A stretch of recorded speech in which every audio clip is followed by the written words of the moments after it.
Boa noite, meus queridos irmãos. Que a graça de Cristo esteja sobre nós. Vamos fazer hoje um breve estudo no capítulo 18 do livro de Provérbios. O livro de Provérbios está incluído dentro do chamado literatura de sabedoria. O princípio estabelecido no livro de Provérbios é de que viver bem depende do comportamento da pessoa. E o comportamento depende do entendimento. E o livro de Provérbios traz orientações sobre o comportamento. São expressões de sabedoria. E neste capítulo e nos outros capítulos de Provérbios, os assuntos são variados. Por exemplo, nesse capítulo 18 são vários temas. E eu escolhi alguns temas para discutir com os queridos irmãos nesta noite. Anotei aqui 6 temas para nós avaliarmos. Lembrando sempre isso, que cada vez que entendemos alguma coisa que não entendíamos, vamos viver melhor. Cada dia nós devemos procurar entender mais e mais, e o entendimento vai nos conduzir melhor no nosso comportamento. Então, primeiro tema, a vida em isolamento produz egoísmo, o qual impede as pessoas de alcançar bom entendimento. É um princípio bastante compreendido de que certas pessoas vivem mal porque não sabem conviver. Há pessoas que não conseguem vitórias porque não conseguem conviver, não sabem conviver. E não se comunicam, não se relacionam e aí acabam tendo problemas. Nos lugares por onde eu trabalhei, frequentemente eu vi pessoas que eram demitidas porque não conviviam direito com as outras pessoas. Então, o Provérbios diz que a vida em isolamento produz egoísmo. Quer dizer, a pessoa se fecha entre si mesma. E esse egoísmo impede as pessoas de alcançar um bom entendimento. E não alcançando um bom entendimento, não vão ter um comportamento que favoreça o seu progresso. O texto diz: quem não gosta de estar na companhia dos outros só está interessado em si mesmo e rejeita todos os bons conselhos. Aqui no Brasil não é muito comum acontecer isso que eu vou dizer, mas em alguns países, principalmente nos Estados Unidos, há muitos bosques, muitas florestas e há pessoas que se isolam, gostam de viver sozinhas, vão lá para aquelas florestas, constroem uma casinha lá e ficam lá. Nos momentos difíceis, de uma doença, de um acidente, essas pessoas não têm amparo. O egoísmo, o egocentrismo, o isolamento não fazem bem. Nós, os cristãos, nós, os crentes, somos privilegiados, porque toda vez que uma pessoa aceita o Evangelho, ela também aceita a convocação para conviver.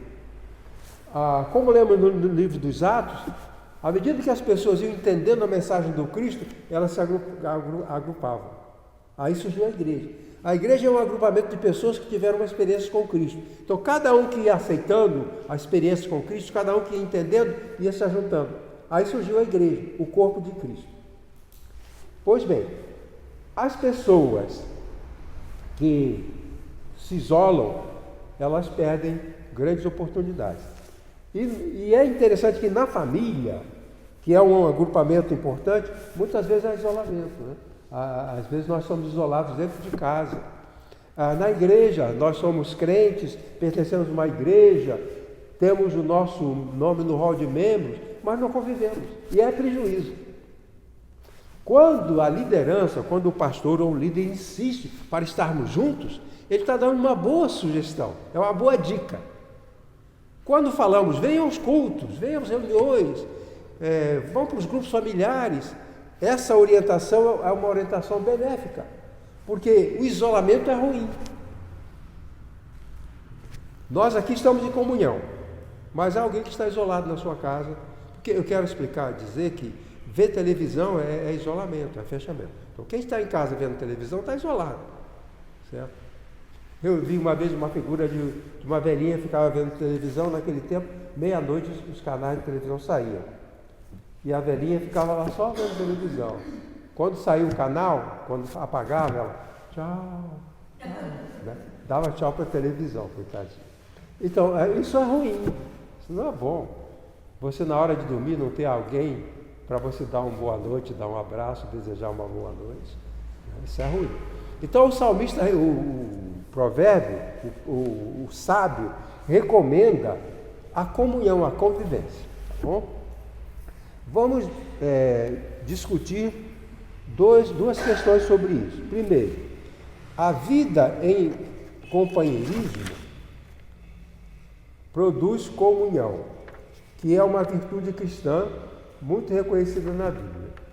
A comunhão, a convivência dos crentes é uma virtude bíblica, cristã. Jesus falou, fiquem juntos, fiquem juntos. Outro dia nós tivemos a Páscoa e antes da morte de Jesus, antes da sua prisão, da sua morte, ele falou muitas coisas com os seus discípulos. E uma das coisas que ele dizia sempre, fiquem juntos. E quando ele apareceu ressuscitado, todo contato que ele teve com aqueles seus discípulos, depois de ressuscitado, aqueles contatos eram contatos breves, fiquem juntos, ele falava. Toda vez que Jesus se afastava, ele se reunia com os discípulos, depois de ressuscitado, e toda vez que ele encerrava aquele encontro, ele dizia, fiquem juntos. Fiquem juntos. Então isso é uma sabedoria antiga, já se sabia naquela época que ficar isolado é ruim. O ser humano é um ser social, ele é criado para viver em comunhão. E como disse aos irmãos, a igreja é uma bênção para nós. A igreja nos permite isso. A igreja, a família, a escola, né, nos permitem estar juntos. Os psicólogos que estudam desenvolvimento infantil falam que a criança, porque algumas pessoas não querem que os filhos vão para a escola, em vários países do mundo tem a lei que permite os pais educarem seus filhos, é ruim para a criança. Os psicólogos dizem que a criança precisa estar lá no meio das outras crianças, interagindo, brigando, discordando. E eles dizem, né, esses psicólogos, que aquelas pessoas, aquelas crianças isoladas do convívio, elas são prejudicadas no decorrer da sua vida. Pois bem, então essa é a primeira lição. O outro comentário é um comentário a ser feito de uma frase de Bill Hybels. Aí está escrito BH, não é Belo Horizonte, é Bill Hybels. Então, Bill Hybels, que é um pastor conhecido nos Estados Unidos, ele escreveu uma revistinha sobre comunhão. E lá ele diz, comunhão é conhecer e ser conhecido. Amar e ser amado. Servir e ser servido. Celebrar e ser celebrado. Então, a comunhão é isso. Você me conhece e eu conheço você. Se eu não conheço vocês, você não me conhece, não há comunhão. Então eu não posso dizer que eu sou membro de uma igreja de 300 membros e temos comunhão. Não é verdade. Isso não é verdade. A comunhão implica em conhecer. Tá? Eu tenho comunhão com o irmão Daniel porque eu conheço. Eu posso dizer, você tem comunhão com o Daniel? Tem. Por quê? Eu o conheço e ele me conhece. E foi isso que Jesus ensinou, foi isso que os apóstolos ensinaram. E quando mais nos ajudamos, mais conhecemos. E quanto mais conhecemos, mais comunhão. E quanto mais comunhão, mais abençoados nós somos como pessoas, como seres humanos. Então é um grande prejuízo deixar de desenvolver comunhão. Então ele diz que quem não gosta de estar na companhia dos outros, só está interessado em si mesmo e rejeita todos os bons conselhos. Porque coisas boas acontecem exatamente quando estamos juntos. Eu fui pastor de uma igreja onde havia uma irmã que me pediram para visitar. Logo que eu cheguei lá, me pediram para visitar. E eu fui visitar aquela irmã. E falei com ela sobre a igreja e tal. E ela disse: pastor, eu não vou à igreja porque eu não gosto de gente. Eu sinto mal. Eu só fico bem sozinha em casa. Na igreja, ou na rua, no mercado, eu me comunico com as pessoas, eu me sinto mal. Né? Depois eu fui verificar que ela tem um problema emocional. Ela não era saudável emocionalmente.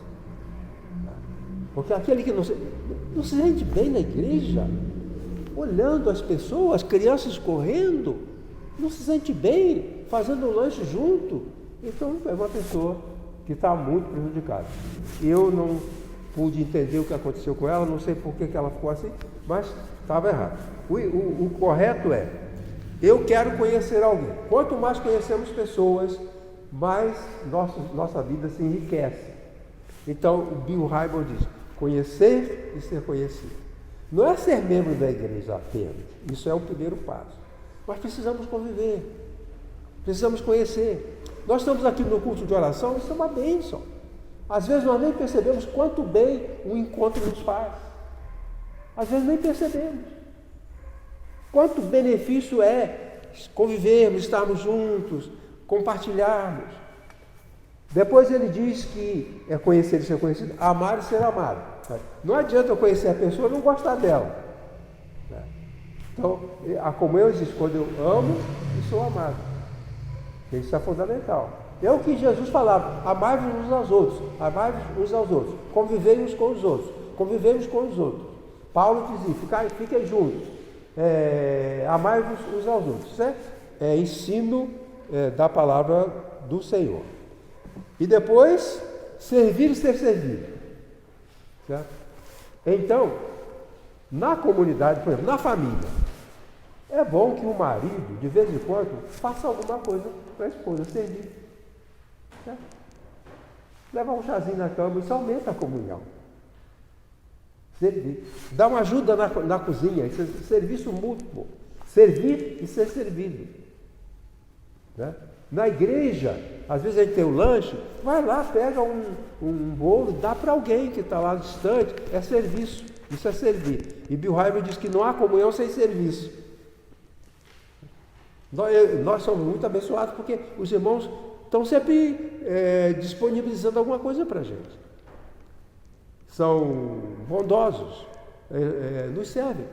Às vezes eu como um bolo, irmão fulano aquele bolo. Ou um suco, isso é maravilhoso.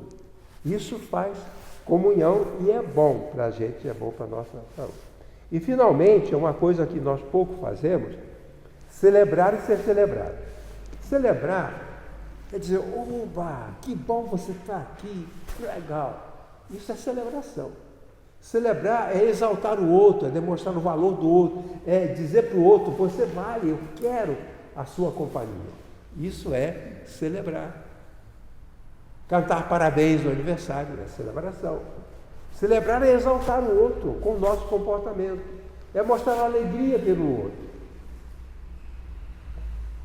Eu já preguei em muitas igrejas, em muitas ocasiões.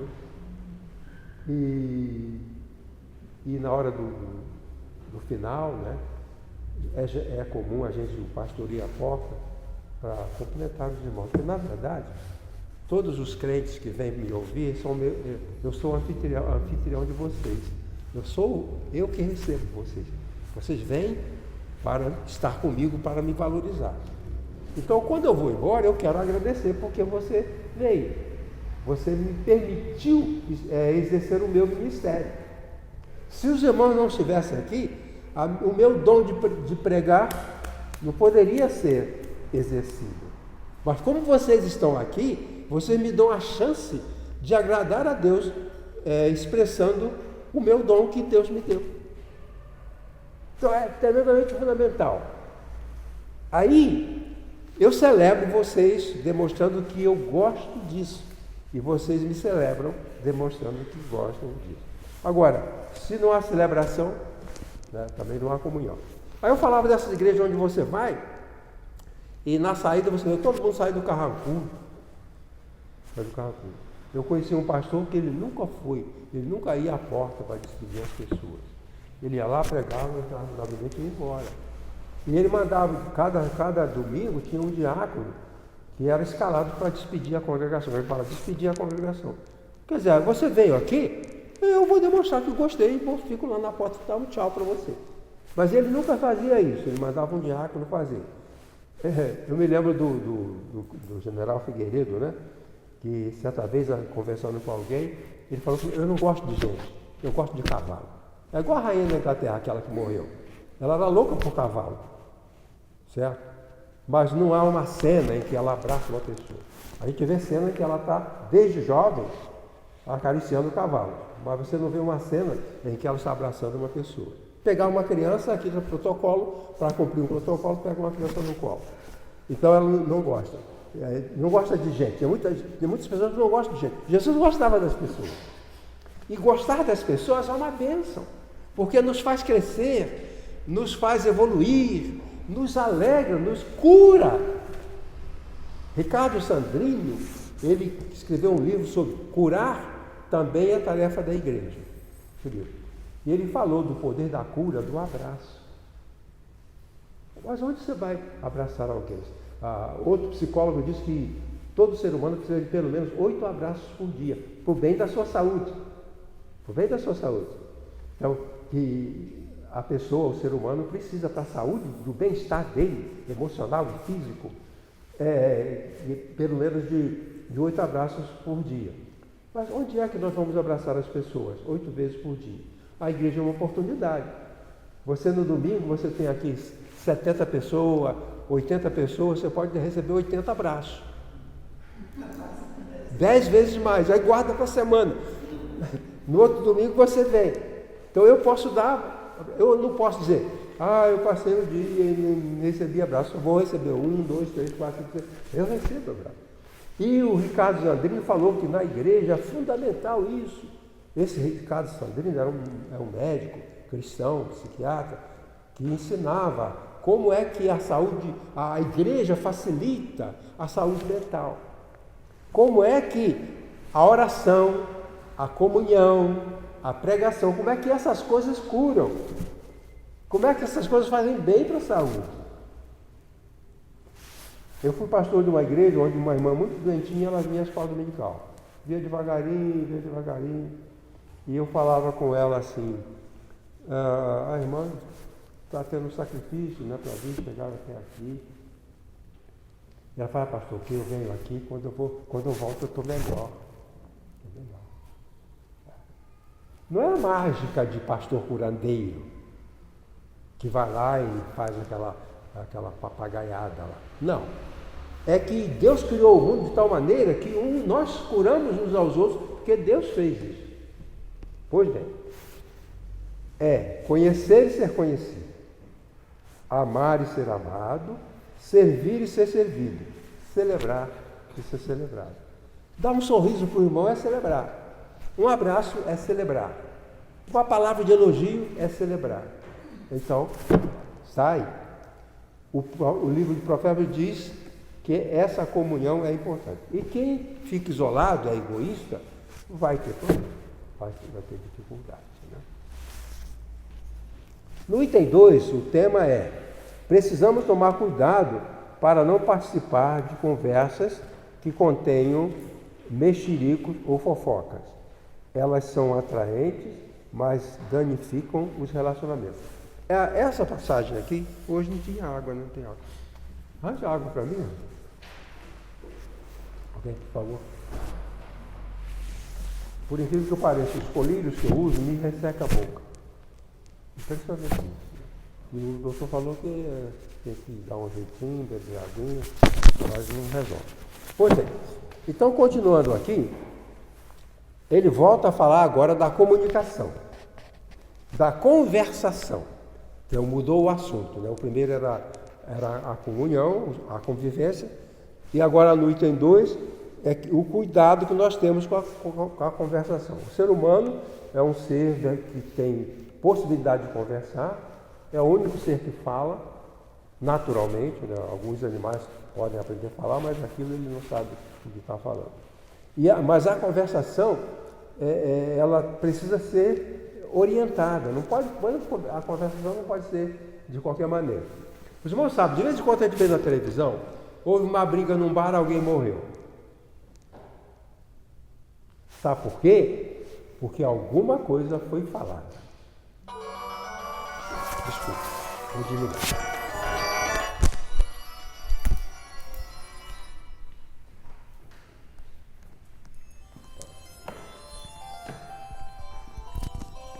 Caiu? Alguma coisa foi dita que desencadeou uma situação de dor. Igrejas, famílias. Uma coisa é dita e aquilo que foi dito é destrutivo. Muita gente diz assim que sobre a presença de Satanás no mundo. Uns acham que Satanás não é bem como se diz, e tem várias hipóteses sobre Satanás. Nós reconhecemos a ação de uma pessoa, a existência de uma pessoa, pelas ações. Ninguém precisa ver o diabo, é só ver um mentiroso, porque o diabo é o pai da mentira. Irmãos, quando países como o nosso, a França e todos os países, onde é preciso lei para conter os mentirosos, o destino é assustador. Na Alemanha de Hitler, obrigado, ele queria jogar o seu país para conquistar a Europa. E os alemães tinham um entendimento.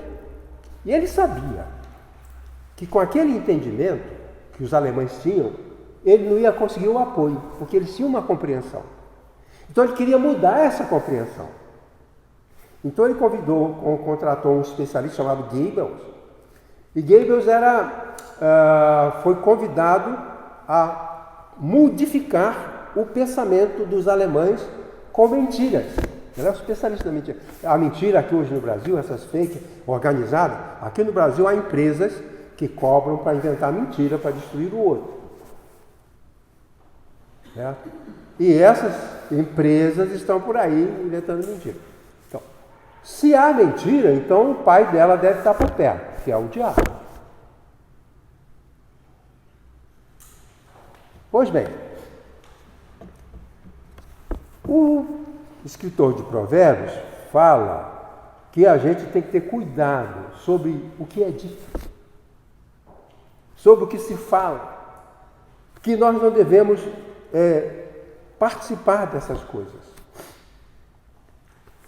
Porque diz, palavras que contêm mexericos, fofocas, elas são atraentes, porque parece que é uma coisa assim divertida, né? Fofocar é uma coisa divertida, por isso que tem tanta fofoca. Parece que é gostoso, né? O escritor diz que o pessoal gosta, é uma coisa gostosa, tá fofocando de um, fofocando do outro, inventando uma coisa aqui, inventando outra.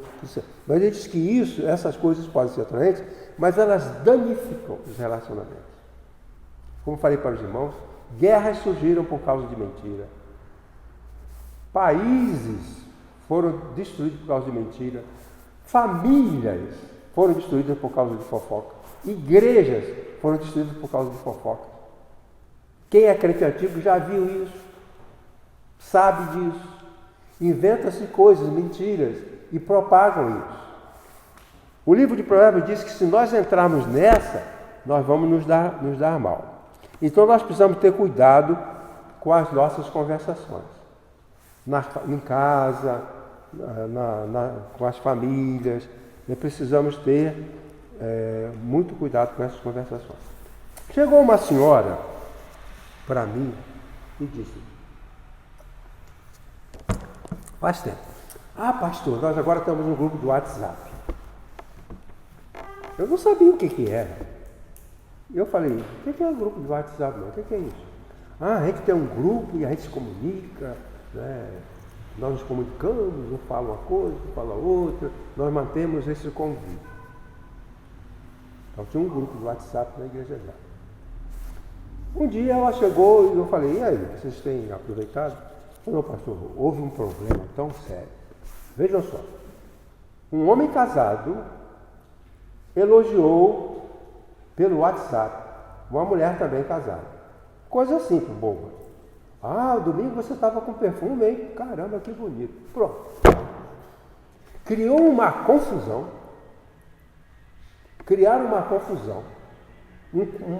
uma dificuldade tão grande, um conflito tão grande entre famílias, igrejas e pastor por causa disso.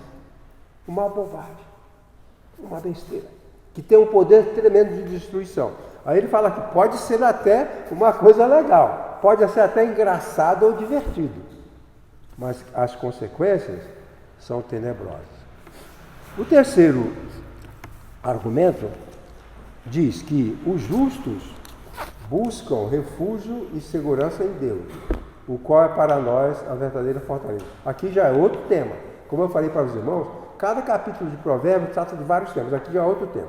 Aqui é o tema da segurança da pessoa pelo exercício da fé. É outro assunto diferente. Então diz que os justos buscam refúgio e segurança em Deus, o qual é para nós a verdadeira fortaleza. Aí ele diz, o nome do Senhor é como uma torre forte para onde as pessoas direitas vão e ficam em segurança. O Salmo 127 diz, se o Senhor não edificar a casa, em vão edificam os trabalhadores.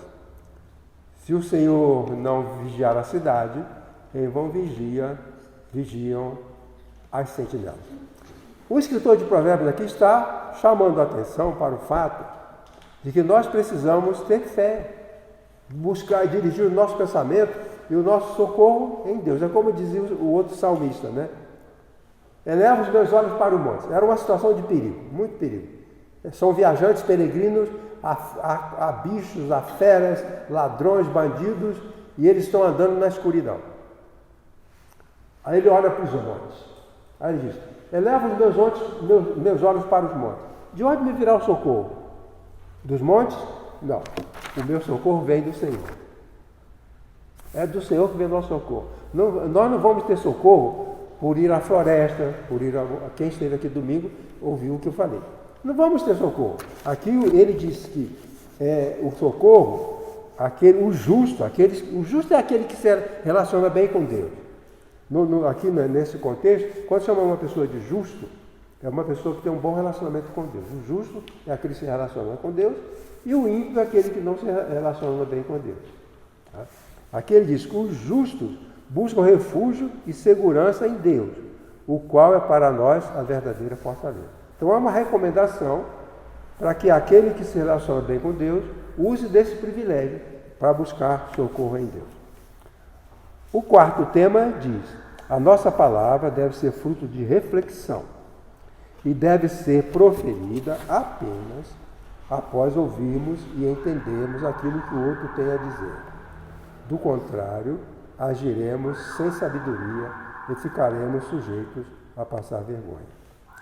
O texto diz, quem responde antes de ouvir, mostra que é tolo e passa vergonha. Então, esse é um problema que acho que todos nós temos, né? Antes de avaliar o que o outro está dizendo, a gente já responde. É uma coisa simples, que a gente achou de... Mas pode dar problema. Pode dar problema. E aí ele diz que a gente precisa ouvir e entender. Quantas vezes ela sempre fala uma coisa, eu não entendo, eu respondo, depois a resposta está errada, porque não foi aquilo que eu achei que ela disse que ela quis dizer. Eu digo uma coisa, ela diz uma coisa, eu entendo outra, respondo e erradamente, porque eu respondi aquilo que não tinha que responder, porque não era aquele o caso. E em todos os lugares é assim, na rua, brigas, você fala uma coisa, aí o outro não entende, né? Os outros não entendem, né?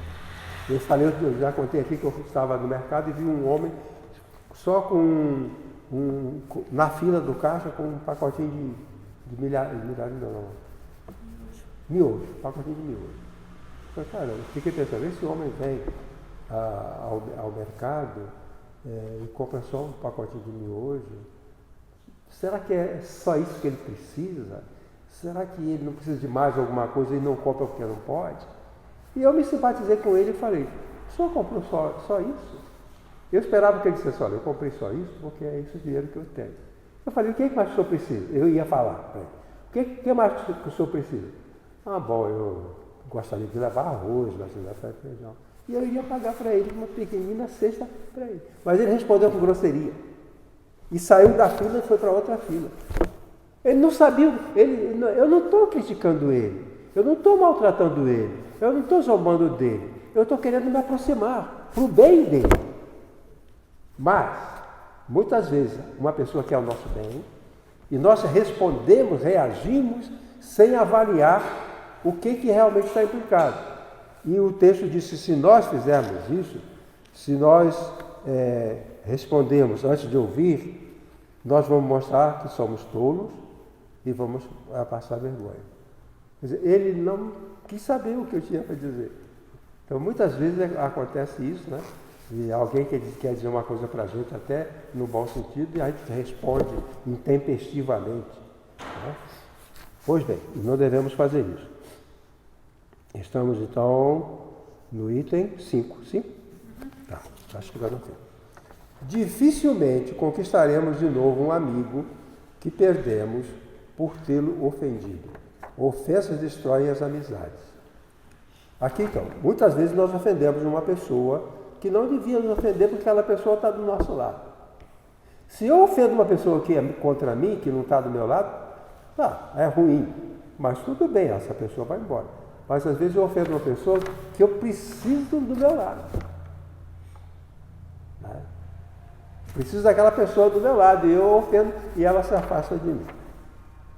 Então aqui diz, é mais difícil ganhar de novo a amizade de um amigo do que conquistar uma fortaleza. As discussões estragam as amizades. Eu vou emendar no item 6. Algumas amizades podem durar para sempre, se as pessoas envolvidas se tratarem como irmãos. Porque em algumas amizades o apego é maior que entre irmãos. Frequentemente eu recebo uma pessoa em crise porque perdeu uma amizade. As pessoas ficam doentes, ficam deprimidas. Se for uma amizade muito profunda, se for, por exemplo, um namoro, uma amizade muito profunda, essas pessoas ficam mal, elas ficam doentes. Então, até perda do cachorro. Meu cachorrinho fugiu de casa, eu não durmo, eu não como, tá? Eu não converso, eu estou isolado porque meu cachorrinho fugiu de casa. Então, perdi. E quando se perde a amizade, nós sofremos. Mas uma coisa que está aqui, amizades não são necessariamente para sempre. Essa frase, amigos para sempre, tem que ser avaliada, porque amizades se perdem sim. E de frequente, não tem 15, tem um mês. Uma moça que perdeu uma amizade de muito tempo está doente. Mas, se nós estivermos lembrados de que biblicamente amizades não são eternas, bons amigos podem se dissolver, casamentos de pessoas que casaram apaixonadas, um dia um vai para um lado, vai para o outro. Nós percebemos isso. Então, o escritor de Provérbios está dizendo, lembra que se você tem um amigo maravilhoso, não há nada que garanta que ele vai ser para sempre esse amigo maravilhoso. Agora, é verdade, alguns são amigos mais chegados que o irmão. Porque quem é irmão, não tem jeito. Então, não tem como. O laço fraterno não pode ser desfeito, porque eu sou irmão, de sangue, não tem jeito. Então pode ser que esse meu amigo seja como um irmão. Ele até pode se distanciar de mim, mas o laço não se desfaz. Nós podemos conviver com pessoas que se afastam de nós e manter um laço. Tem saudade, tem vontade, mas não tem mais amizade. Porque o amigo é aquele que convive, é aquele que tem comunhão, né? Como é que é? Conhecer e ser conhecido, amar e ser amado, servir e ser servido, celebrar e ser celebrado. Isso é amizade, é comunhão. Pode ser que tudo isso se rompa, mas a gente tem a saudade daquela pessoa. O escritor de Provérbios diz que é possível, sim, que bons amigos e boas amizades acabem. E o que vamos fazer? Desesperar? Morrer? Não. Vamos entender que isso é assim mesmo. O mundo é assim mesmo. Às vezes eu fico pensando de amigos. A maior parte dos meus amigos já morreram. Amigos da infância, da adolescência, eles já morreram. Poucos estão vivos. Como eu tenho 83 anos, os meus amigos também estão mais ou menos nessa idade. E pessoas com 83 anos, muitas já foram, né? O Eliseu que conta a história aqui. Conta a história, o fato que numa reunião de antigos formandos, né, pessoas que formaram a década, não sei quanto, fizeram uma reunião, como nós fizemos uma vez, reunião dos antigos, a nossa antiga turma, né? E reuniram uma turma lá de 1900 e tanto lá. A minha foi de 68, né? Mas tem turma de 60, menos, que se reúne, os sobreviventes da turma. E Eliseu falou que estava lá o pessoal reunido e foi feita a chamada. Colega Roberto Silva. Aquele velhinho. O velhinho está lá. Colega Mariana Pereira.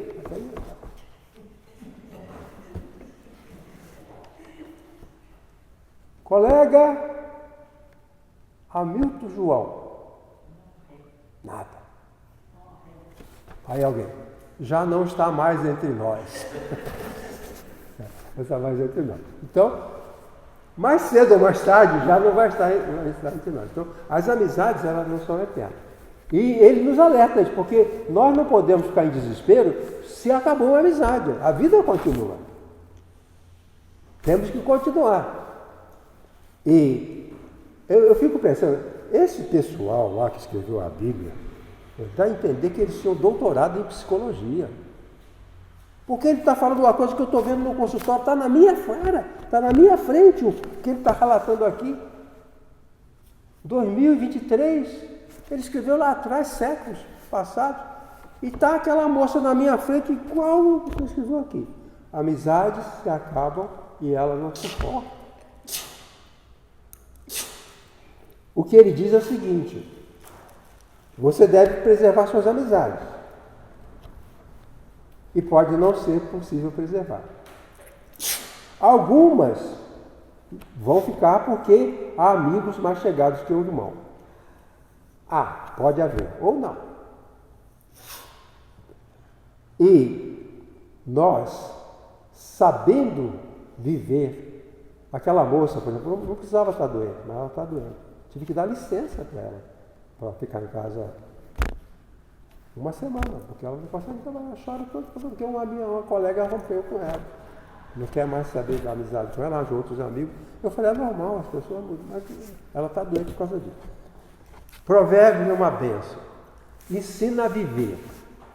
Toda vez que eu segui, eu já disse para os irmãos que eu li a Bíblia para minha mãe desde que eu era pequeno. Fui alfabetizado aos 7 anos.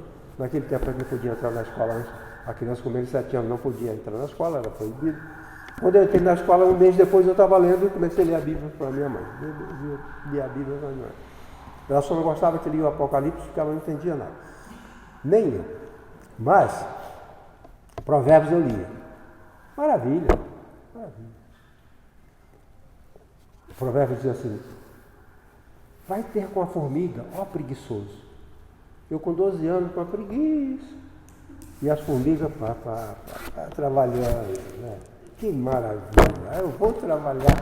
O provérbio diz que eu devo olhar para as formigas que trabalham. Então, não está errado trabalhar.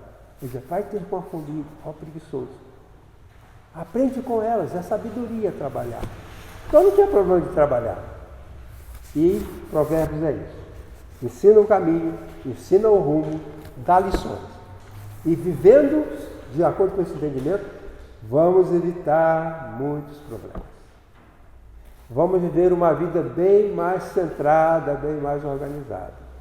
Evitaremos discussões, brigas, separações, evitaremos.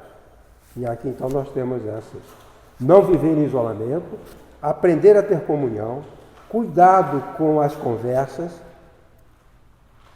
refugiar-se em Deus, cuidado para ficar falando sem pensar, aceitar que um amigo não queira mais saber da gente, sem ficar doente e sem morrer. Okay?